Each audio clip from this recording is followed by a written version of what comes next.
Oui, bonjour, hein, j'espère que vous allez bien. On a à peu près 40 degrés dehors, donc on va rester dedans. Dites-moi, vous continuez de me demander pourquoi, alors je vais répondre très rapidement à des petites questions comme ça en vrac. Pourquoi le surdoué ne veut-il pas être surdoué? Le surdoué ne veut pas être surdoué parce qu'il a une obsession à vouloir être comme tout le monde. Évidemment, quand on est surdoué, je pense que le surdoué sent sa différence depuis tout petit, et depuis tout petit, même s'il n'en est pas vraiment conscient, il va essayer de faire comme tout le monde. Et je pense que, évidemment, que c'est là où il va se rendre malade, c'est là où il va, à son insu, commencer à déclencher pour certains des phobies, qui sont évidemment la retranscription d'émotions et de ressentis qui sont refusés. Voilà, enfin en gros. Et ensuite, le surdoué ne veut pas être surdoué euh, parce que ça le limite avec les autres, parce qu'il pense qu'il va se retrouver tout seul, isolé. Et en fait, il est seul et il est isolé, et il essaye de rejoindre le groupe désespérément, mais il ne fonctionne pas pareil. Alors voyons ensemble comment fonctionne ce surdoué, sur des choses que j'enseigne d'ailleurs à l'Académie RH, qui est un peu compliquée parce que, bon, je vous en parlerai. Mais ce que je veux dire, c'est qu'on va reprendre les week-ends sur Paris, des identités, comment faire, comment se vivre heureux, pourquoi est-ce que le surdoué n'arrive pas à avoir cette belle énergie qu'il a pourtant, etc. Donc on doit revenir à ce principe d'identité. Le surdoué, quand il a une pensée, il n'a pas simplement, par exemple, s'il a une amie qui va mal, il va dire oh, tu vas pas très bien. Voilà, c'est-à-dire il va lâcher son empathie au premier abord.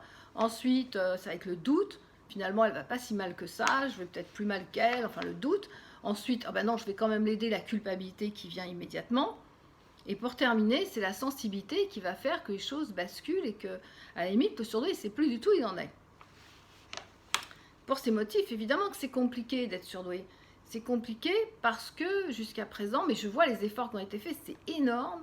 Je vois les messages que vous m'envoyez, la différence qu'il y a avec les 5 dernières années. Donc je pense qu'aujourd'hui, et tout le monde me remercie pour les vidéos, merci du retour. J'ai envie de dire, il serait temps parce qu'on a fait, j'ai fait beaucoup de vidéos. J'ai essayé vraiment de faire avancer ce fonctionnement du surdoué, souvent à mes dépens. Et aujourd'hui, je m'aperçois que ça y est, les personnes ont compris qu'il y avait une différence, qu'on devait l'accepter. Alors, on va parler de ces différences, ces différents fonctionnements.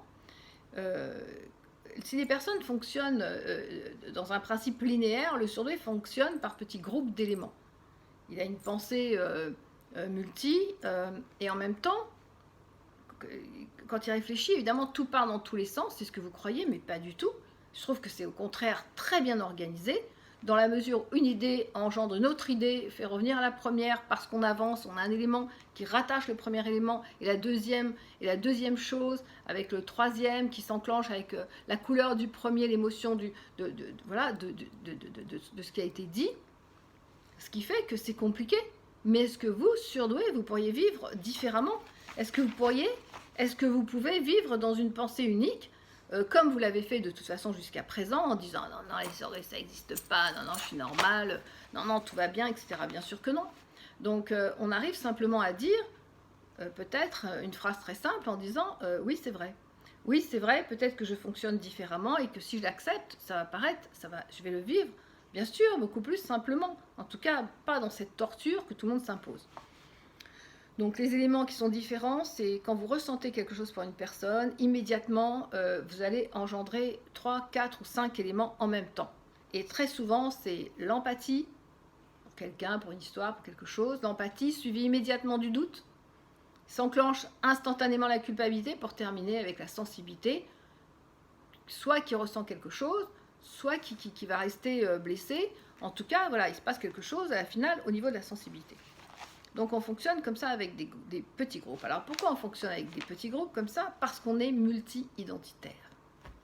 Alors multi-identitaire, ça veut dire quoi? Ça veut dire que nous avons, contrairement aux autres, quand on travaille sur les identités, selon Freud, enfin, si on reprend la base, le basique des identités, évidemment, on a un rôle de mère, on a une place de femme, après il y a un homme, il est un père, puis après... voilà. Le problème du surdoué, c'est qu'il est multi-identitaire en permanence. En permanence, le surdoué ne supporte pas l'autorité parce qu'il est paternaliste. S'il est paternaliste, il est sous le symbole du père, donc pour ces motifs, il ne va pas supporter l'autorité. Ensuite, le surdoué, c'est quelqu'un d'extrêmement généreux. Oui, ne riez pas. C'est quelqu'un d'extrêmement généreux pour ces motifs, il est sous les symboles de la mère, et pour ces motifs, on va abuser de lui. Sauf s'il est sous contrôle, évidemment. Et ensuite, c'est un enfant. Quelqu'un me posait des questions, enfin j'ai mis un petit mot à cette femme en disant que l'analyse comportementaliste ne convenait pas du tout au surdoué, parce qu'on doit faire grandir le petit enfant qui est en nous. Le surdoué, le petit enfant, il ne grandira jamais. Plus vous allez prendre de l'âge et plus vous allez rajeunir, ce qui est juste magnifique, ce qui est juste une idée sublimale, quoi. On ne peut pas rêver mieux d'être vieux jeune. Maintenant, évidemment, on n'a pas choisi d'être jeune vieux, mais c'est un peu ça le principe.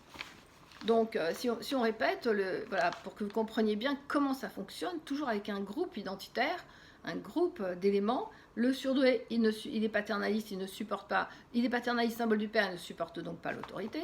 Le surdoué est généreux, symbole de la mère. Pour ses motifs, on peut abuser de lui. Et ensuite, c'est un petit enfant, et pour ses motifs, on le prend pour un con. Voilà, c'est hyper simple, non?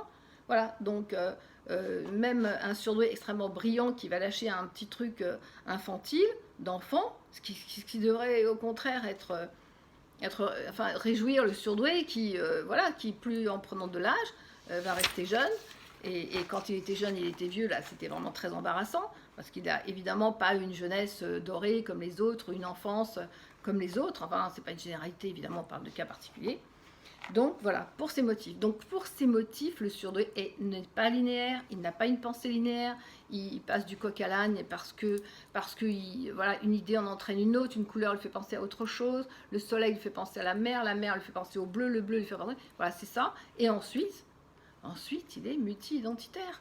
Ça veut dire qu'il doit accepter de passer d'une seconde à l'autre, on va dire symboliquement, de la mama...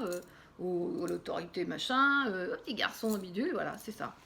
Et c'est ça, et c'est comme ça que le surdoué doit apprendre à se vivre bien. Voilà, c'est pas une obligation, mais si vous le faites pas, c'est sûr que vous rencontrez des grandes difficultés et surtout un